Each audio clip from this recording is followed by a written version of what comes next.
Hello and welcome to another edition of the China Global South podcast, a proud member of the Sinica Podcast Network. I'm Eric Olander. Over the past several weeks, we focused a lot of attention on this show on the dramatic events in the China-India relationship. Just a few weeks ago, there was the SCO summit in Tianjin, where Prime Minister Narendra Modi was famously photographed with Vladimir Putin and Xi Jinping and laughing and holding hands. For a lot of people, that is going to be the photo of 2025. Also this year, we've seen a real rapprochement between China and India, with both sides pulling back their troops from contested border areas in the Himalayas and resetting relations to a basically normal functioning status. Ambassadors are back in each other's capitals, flights between the two countries are resuming. The relationship is really starting to warm up after a 5-year freeze. And then, of course, there's Donald Trump. While the China-India reset was well underway before the president came back to power earlier this year, he took a sledgehammer to the U.S.-India relationship when he imposed a 50% tariff on Indian exports to the U.S. and soured what was once thought to be a special relationship with Modi. They say they're trying to patch things up, and a new U.S. ambassador to New Delhi is on the way, and that may help. But there's definitely going to be some trust issues in New Delhi about the president's intentions. So today, I want to step back from the day-to-day changes in this relationship and try and put the situation into a larger context. And the perfect person to help us do that is Professor Jabin Jacob, Associate Professor at the Shiv Nadar Institute of Eminence and Adjunct Research Fellow at the National Maritime Foundation in New Delhi. Professor Jacob is widely regarded as among the leading China-India scholars.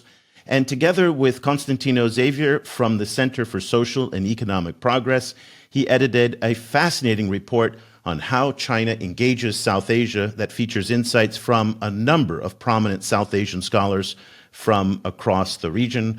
Professor Jacob, thank you so much for taking the time to join us today.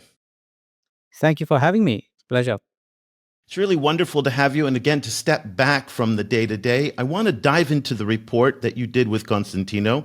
One of the things that surprised me was when you noted that the field of China-India engagement is what you called under-researched compared to other regions where China is active in Southeast Asia and Africa. I think that's going to take a lot of people by surprise as well, given the fact that these are two massive powers in Asia and both have huge numbers of research institutes and scholars, and yet you say it's under-researched. Talk to us a little bit about that. Right. Well, this is partly a historical legacy. Actually, even before independence, Indian and Chinese leaders had a great deal of engagement.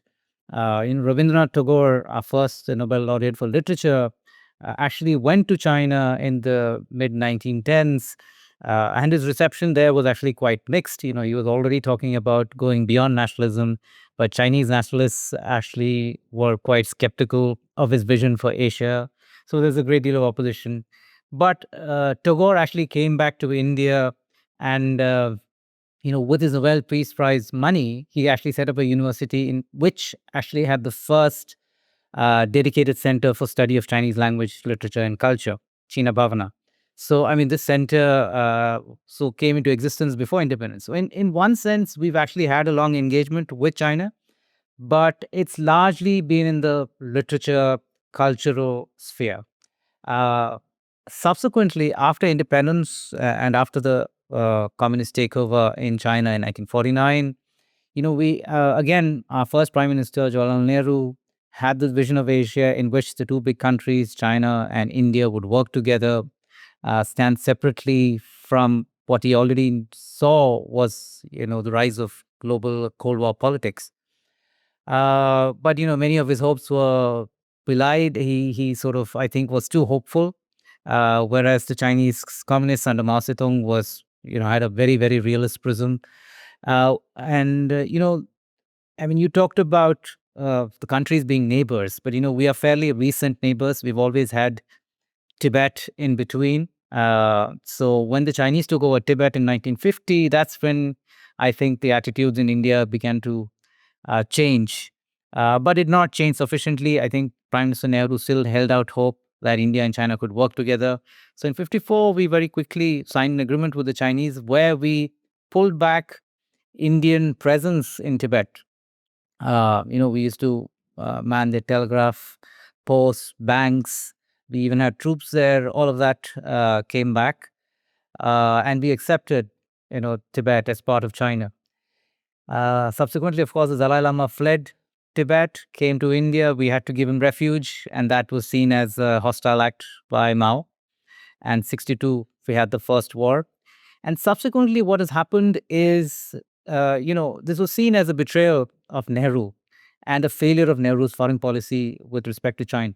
And that historical legacy has sort of continued. The government in India has tended to keep a very strong control over um, China studies or exposition or discussions on China. So it's sort of tended to limit access to actually what went on in the relationship. And I think we still suffer that legacy, which is why China studies is really underdeveloped in India, except in the last maybe 10, 15 years, it's actually grown because of objective economic conditions. The relationship has grown and so on. And let's talk about the relationship before 2020. In 2020, for a lot of people who don't follow this, there was a very dramatic incident in the Galwan Valley in the Himalayas where the forces from both sides faced off against each other. Dozens were killed in the incident, and that's what sent the relationship into a tailspin up until really last year, since there's been this desire on both sides to rebuild the relationship. What was the ties like before 2020, leading up to the Galwan Valley incident? Look, India-China relations have always been tense after 62. And the Galwan Valley clashes, the casualties were the first casualties since 1975. So in this period between 75 and 2020, what essentially happened was, Mao passed from the scene, Deng Xiaoping opened up China, and India-China relations also started. I mean, we started negotiations. In fact, our ambassador went back to China in the late 1970s. Even through this period, we've actually had ambassadors throughout, despite Galwan and so on. But in the late 70s, we started negotiations on the boundary dispute. This boundary dispute is what essentially set off the 1962 conflict. But it's also a larger issue than just the boundary dispute. It's essentially a question of Tibet's place in India-China relations. And with the Dalai Lama's presence in the government in exile in India, so the Chinese have continued to see this as an Indian provocation, and therefore the boundary dispute remains live.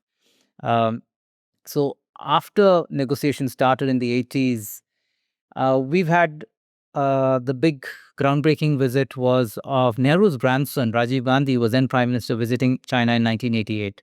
And that's when I think we sort of had the impression in India, at least, that the India-China relationship was on upward trajectory, that this was progressing. Eventually, we would resolve issues and problems, and that this was a linear progression. So we had several major boundary-related agreements in 93, 96, and the last major one in 2005, which was the agreement on political parameters and guiding principles. So this essentially is the first stage of the dispute resolution, which set out the principles by which we would agree to a boundary dispute resolution. The first stage, things like we would not disturb settled populations. We would use modern cartographic methods to determine the boundary on the ground, because part of the boundary is actually something drawn by the British with a thick nib pen, and translating that what's on a map on the ground, you have a huge space, doesn't make any sense in terms of the ability of troops to hold these positions and so on. So modern cartographic principles and so on. In the second stage, we were supposed to, which has been stuck since 2005. We've been not been able to decide on, exactly what we give and take, let alone the idea of delimiting it demarcating things on the ground, putting it on map and then on the ground. So actually, even since 2013, we have noticed a change in the Chinese presence and activity on what we call the line of actual control, which represents the boundary dispute, the disputed boundary. So, we've had a bunch of, the patrolling troops run into each other quite frequently. And this is actually natural because both sides have built up infrastructure over time. So, vast areas which were never, ever accessed, for years, for decades, are now being accessed. So 2013, we had a major incident. We had a standoff. 2014, we had an incident. 2017, in fact, we had a face-off between troops in Bhutanese territory that the Chinese claim, but which is Bhutanese territory. And because India has a defense pact with the Bhutan government, our troops were able to repulse the Chinese action there, and that again led to several weeks of standoff. Uh, so 2020, in a sense, is not really a surprise. Troops were coming into contact with each other. We've had nationalism or rising nationalism on both sides. These are young troops. There's a language problem. There's a communication gap. Our troops don't necessarily speak Chinese, and their troops don't necessarily speak English. There might be one interpreter, with a patrolling team, if at all. And so, 2020 happened. So So it's not entirely a surprise. We yeah, had and it's leading up to it. it's within this larger multi-decade context. And I guess the question that I have is that I think it was last year, maybe the year before, China published a new boundary map that not only for India, but for all of its boundaries. It set off a lot of frustrations in New Delhi because, again, there's been this process to try and have a discussion about the boundaries. And here comes this new map slamming down saying this is where the line is. And this is part of the broader difference between India and China, where India has said that settling the border issue is absolutely essential to restoring the broader relationship. And the Chinese have said, we want to compartmentalize the relationship, so let's have the border issue over here, and then we'll talk about everything else. And that's been a big difference. How can this relationship move forward if the Chinese have issued a map with a line that says this is where the boundary is, but that's not necessarily mutually agreed on with the Indian side? It seems to me that would be a sticking point. It certainly is, and it's not just the map.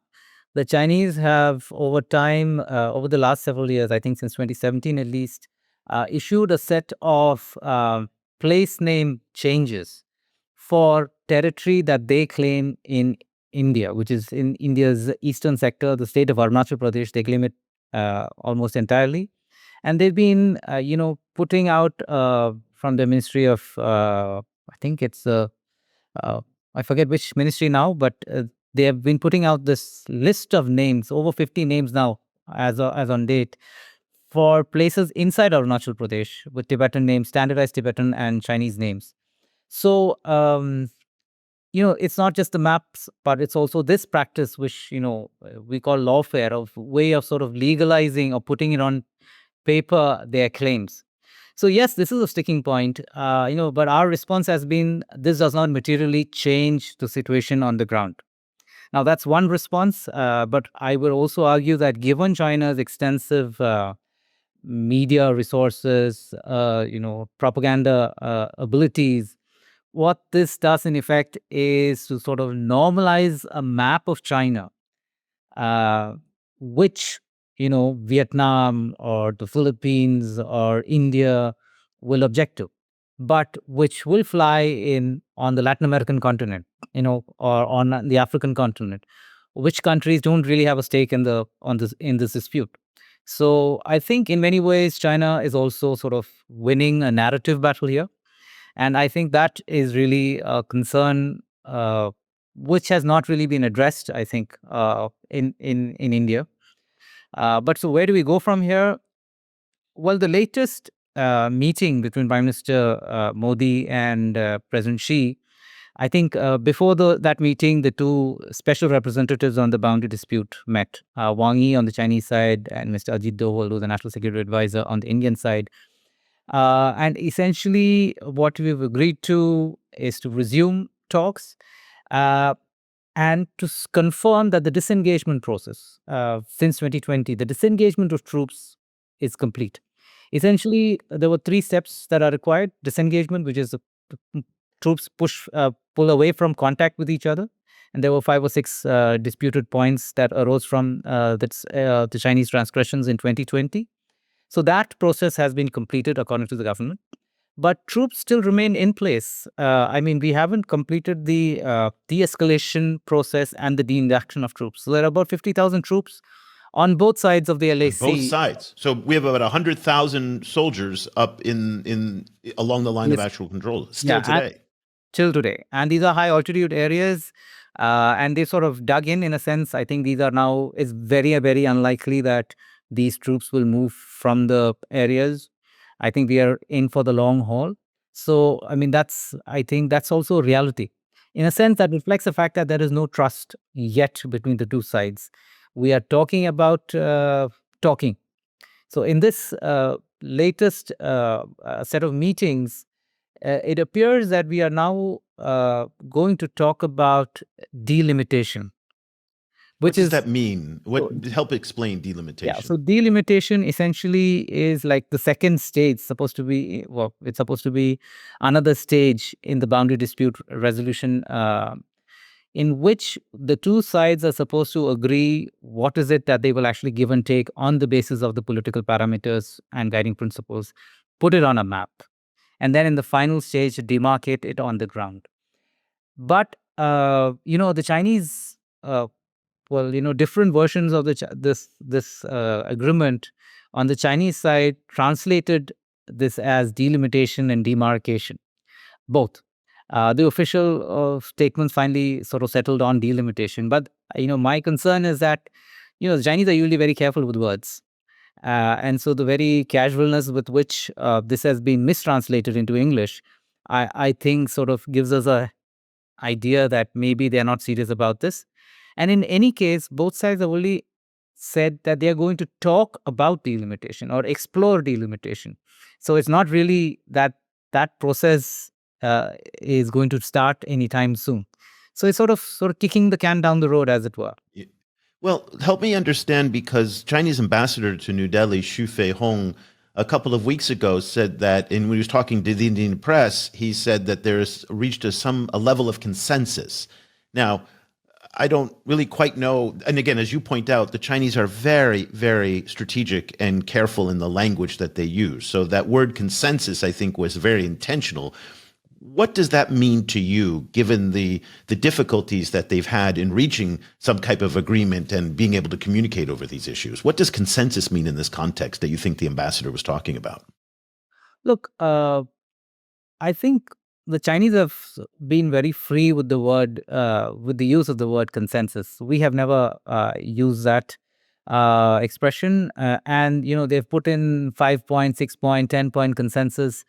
I mean, it's just a way of them trying to pin us down, as it were, on these statements. And like you mentioned at the earlier on, that their idea is to compartmentalize the issues in the India-China relationship. Put the boundary dispute on one side, and let's start with the economic relationship and everything else. So one of the things the Chinese had put forward a long time ago, which we finally agreed to, is the early harvest proposal on the boundary dispute. For the longest time, including in the 2005 agreement, we've always said the entire dispute would be settled all together at once as a package settlement. The dispute is divided into 3 parts: the western sector, the eastern sector, and in the middle, the central sector. So the early harvest project or the proposal seems to imply that we would settle sector by sector. Now, the problem with the sector by sector resolution is that each side will be tempted to ask for maximum in each case. So, which makes it very unlikely that there will actually be a quick resolution or an early harvest. So this is something this is something that is still up in the air. We don't really know what it means. So, and that for that reason, we don't also know what Ambassador Xu or any of the Chinese mean when they say consensus, because clearly there isn't consensus. If you look at the statements on the two sides, there hasn't been a joint statement for a very long time on any of these issues. Each side prioritizes a different set of issues in their statements. The order of issues or discussions is very different, which tells you that the priorities are different for each side. Yeah. And I've noticed that in the recent media coverage in China and in India, whereas in China, a lot of the narratives now are, see, we're repairing the relationship with India. The global South is uniting. In many ways, the Chinese are focused on the US, and they say we're pulling India away from the United States, and we're going to resolve this border issue. Don't worry, everything's under control. And in India, a lot of the media and a lot of the discussion from scholars and others is what you're saying is like, wait, whoa, there's a lot more to go here. We need to be careful. There's a lot more skepticism in that approach. And it seems like the two sides are not aligned in how they're perceiving where they are in the current moment and how they got here. I agree. In fact, you use the word reset while describing the relationship. I would be very careful about using a word like reset. This has been used before. In 2018 and 2019, the two leaders, Modi and Xi, met for a series of informal summits after the 2017 clash. And the 2017 clash was at that point, the lowest point in the relationship because this was a clash in a third country. But 2018, 2019 was supposed to reset the relationship. The two leaders were supposed to have given what they call strategic guidance to their respective militaries to, cease from confrontational behavior on the boundary. But, a short 6 months later, from the 2019 summit in India, we had the Galwan clashes. So clearly, and I think from the Indian perspective, that was the final straw. There's absolutely no trust that remains or exists between at least the militaries. Now, for political reasons, given that President Trump has imposed these sort of unreasonable tariffs, unfair tariffs on India, we've had to sort of maneuver and pivot a bit, but fundamentally, the India-China relationship is beset by distrust. And even if the boundary dispute were to be resolved, let's say, there are structural problems in the relationship. These are two large countries with ambitions of their own that are running up against each other in Asia and in the rest of the world. You know, uh, at the SEO summit, for example, in Tianjin, the two leaders met, and China has always called for a multipolar world, but India has always called for a multipolar world and a multipolar Asia. So for India, it's very clear that Asia also needs to be multipolar if the rest of the globe has to be multipolar. But for the Chinese, it's a very narrow definition of what multipolar is. So, when you talk about global South unity, yes, look, this is a great photo op for the Chinese. I mean, and like I said, using their media resources, their propaganda resources, they've milked it for what it's worth. For us, for the moment, in order to send a signal to the Americans, I think this was important. It was necessary. But this is not the end of the singling process. Our commerce minister has already been on record saying that of the first phase of a Indo-US trade deal is likely in November. So, things are already changing. And also, there's been reassurances that the Quad security partnership will remain intact. There was concerns that maybe the Indians would lose interest and pull out of that, and the Indian side has reaffirmed that its commitment to the Quad, which was one of the major Chinese priorities, is to try and weaken the Quad. Let's broaden our focus out to other areas in South Asia, because there's a perception in India that anytime the Chinese are making encroachments in Pakistan, in Nepal, in Sri Lanka, in the Indian Ocean region, in Bangladesh, that it's done as part of an effort to contain India or to weaken India. This is a sphere of influence in South Asia that the Indians have really felt that the Chinese are encroaching in, especially in the Indian Ocean region, and particularly in Pakistan, where the China-Pakistan relationship is one of China's closest relationships, and that probably too also causes quite a bit of distrust in New Delhi. Can you talk to us about the periphery of India and China's engagement in those countries and how it's perceived and where it's going? Okay, so let me make maybe two or three quick points about China and South Asia. Number one, South Asia neighbors China. And I think this is something that we understand in India, in Delhi. It's taken us a while to get there because, as you said, there's this sense of a sphere of influence and so on. But I think we've moved in a sense away from this classical sense of a sphere of influence to saying that, look, the region's problems become India's problems soon enough. I mean, if you go back to 1971, when the East Pakistan crisis erupted, what West Pakistan did in East Pakistan had an impact in India with millions of refugees pouring across the border into India. So this became an Indian problem. Now, look at what's going on in Nepal right now.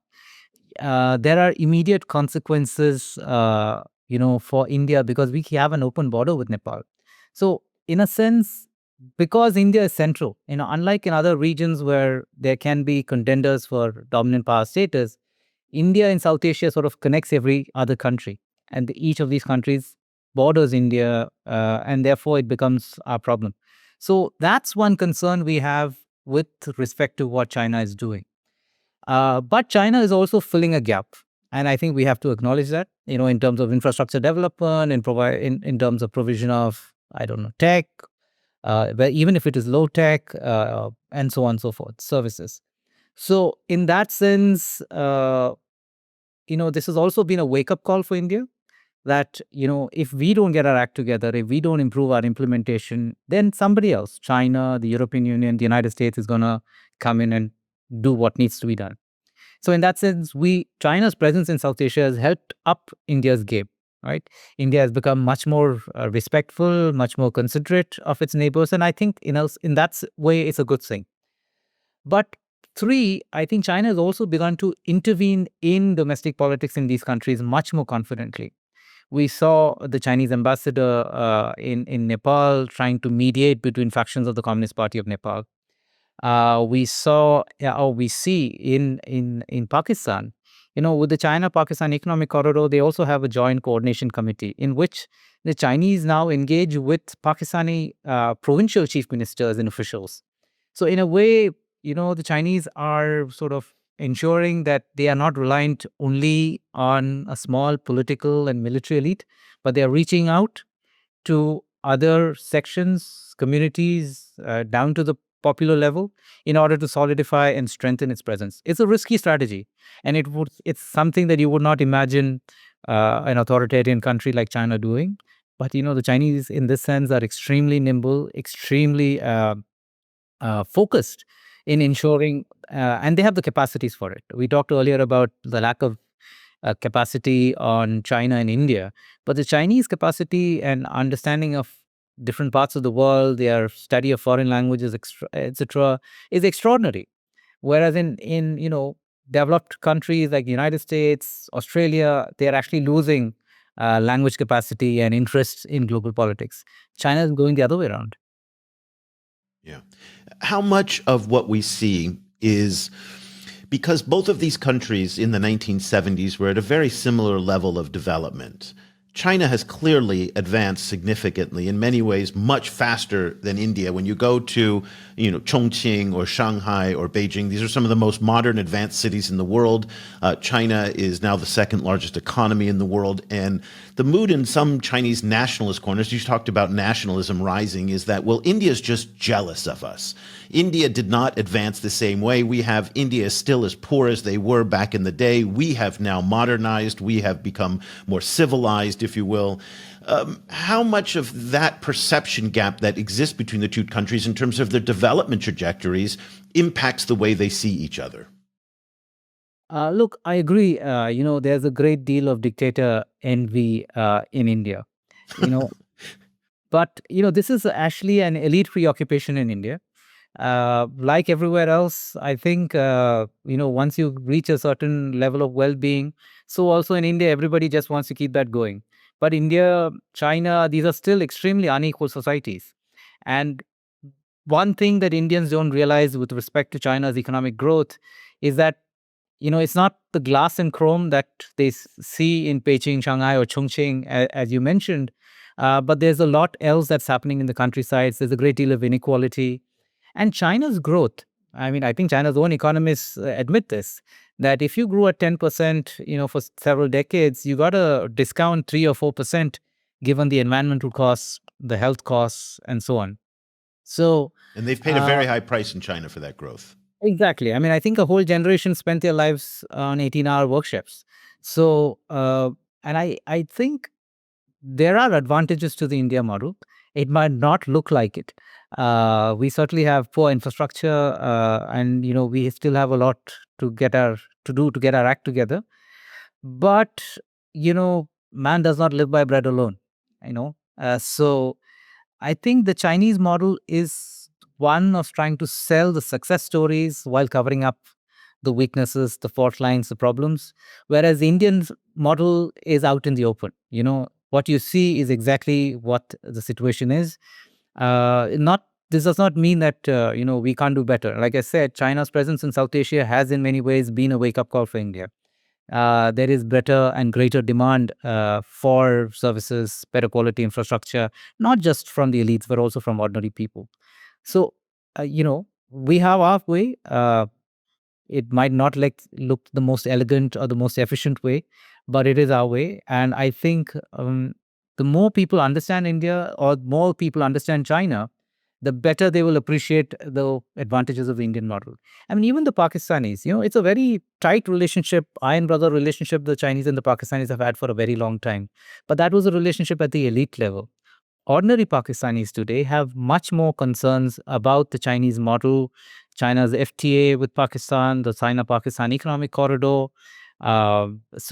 Officials all across South Asia have genuine concerns, serious concerns about the impact that China has. See, one part of the China model that we tend to forget when we talk only about the development experience is the impact on politics. So, while the debt trap is maybe overstated, the real consequence, I think, is what I would call an accountability trap. The fact that China offers leaders, especially in South Asia, because we are talking about South Asia, but I assume that this is true of other parts of the world as well. China offers leaders an alternative in a sense that they can ignore best practices, accountability mechanisms in their own countries as well as with other countries.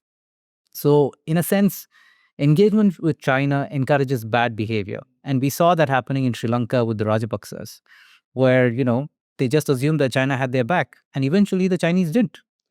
Finally, when Sri Lanka hit the economic crisis, the Chinese were refusing to renegotiate their loans and so on. I mean, they, of course, took the Hambantota port on a 99-year lease, which is irony because, the century of humiliation starts with a 99-year lease on Hong Kong, right? So, I mean, it's astonishing how they decided a 99-year figure was okay with Hambantota. I mean, the symbolism is ironic. My understanding was that the Chinese actually didn't want it back, but that was the only outcome that they had because the Rajapaksa's basically had nowhere else to go and they weren't going to repay the loans. And the Chinese reluctantly took it back, is my understanding of it. True, but again, the key point remains, which is the Rajapaksas did what they could or what they did because they thought the Chinese had their back. So at some level, there is a lack of accountability that the Chinese encourage. Yeah, and it's also interesting you brought up the debt trap. Of course, that is a meme that started in India by Brahmachaleni back in 2017. There's been a lot of research on that and no empirical evidence to support that it's happening, but it has been a very durable narrative that, as you point out. You said that the report was aimed to fill a void in the discourse in India, particularly about the China-India relationship. What is that void, in part because you're in a society where the discussion about China is often very polarized, like from Brahmachaleni and others like that, who are decidedly negative about China on all aspects. Certainly the media oftentimes is. Well, the media up until recently, more BJP tilting media seems to be more positive now about China, but up until recently it was predominantly all negative. What is that hole in the discourse that you wanted this report to try and fill? The biggest problem, I think, in the India-China relationship is the gap between perceptions and reality. I think one of the problems with the media portrayal of China is that you have an objective first, and then you decide to sort of push a particular narrative. It might not necessarily always be based on facts on the ground, as it were. We don't have enough reporters in China. We do not have enough reporters or analysts speaking Chinese. So often our view of China comes through the English language and often English language press from the West. we haven't developed yet our resources, our independent resources to study China. While we do this in our universities, the media is a different creature entirely. I mean, maybe they call on a few of us from the academic world to come on their TV shows, etc. But it's an entirely, I mean, it's a circus. It's so unfortunately the media, the television media, which is what most people consume, has lost a great deal of credibility. So, I mean, this is a very different exercise when it comes to studying China. But look, I think by and large, the government has a handle on what's going on. The government knows what's what as far as China is concerned. The problem is a lack of resources and a lack of attention. And I would say, in a democratic setup, unless ordinary people wake up and decide to pay attention to China, the government is also not going to be able to do much about it, which is why our focus has really always been on Pakistan rather than China. So the report essentially, we wanted to come out with a report that was based on the empirical facts and that was not based on fear mongering or on preset narratives, which is why the report relied for country studies on scholars from those countries. So if it was, Sri Lanka, we had Sri Lankan scholars, Bangladesh, we had Bangladesh scholars, Pakistan, we had Pakistani scholars.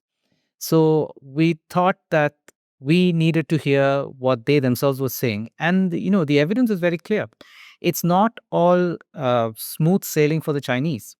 The more China gets involved in these countries, the more people are able to see what is going on the ground. China's soft power is not as straightforward. China's influence in these countries is not as straightforward as is often made out to be. There are several challenges the Chinese face, and people are wisening up.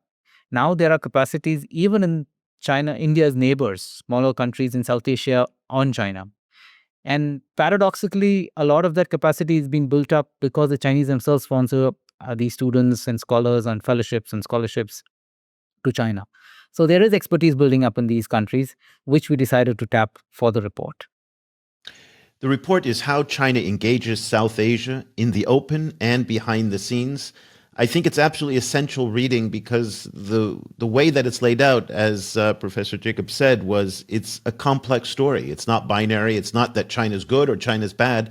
China's complex, which is, of course, the way we approach China at the China Global South Project. Professor Jacob, thank you so much for taking the time to talk to us about the report and to share some of your insights into the history of the China-India relationship, which is, again, very, very complex. We really appreciate it. Thank you so much for having me. It's been a pleasure. Professor Jacob is an associate professor at the Shiv Nadar Institute of Eminence and an adjunct research fellow at the National Maritime Foundation in New Delhi. Again, we'll put the link to the report in the show notes. I want to thank everybody for joining us today for yet another conversation on China-India relations, one we're going to continue throughout the year, and also as part of our ongoing coverage on the website at ChinaGlobalSouth.com. If you would like to support the work that we're doing, go to ChinaGlobalSouth.com/subscribe, and you can sign up for a daily brief that we get. Subscriptions are very, very modest, and if you are a student or teacher, email me, Eric, at ChinaGlobalSouth.com, and I will send you the link for the half-off discount rate. That'll do it for this edition of the China Global South podcast. I'm Eric Olander. Thank you so much for listening and for watching.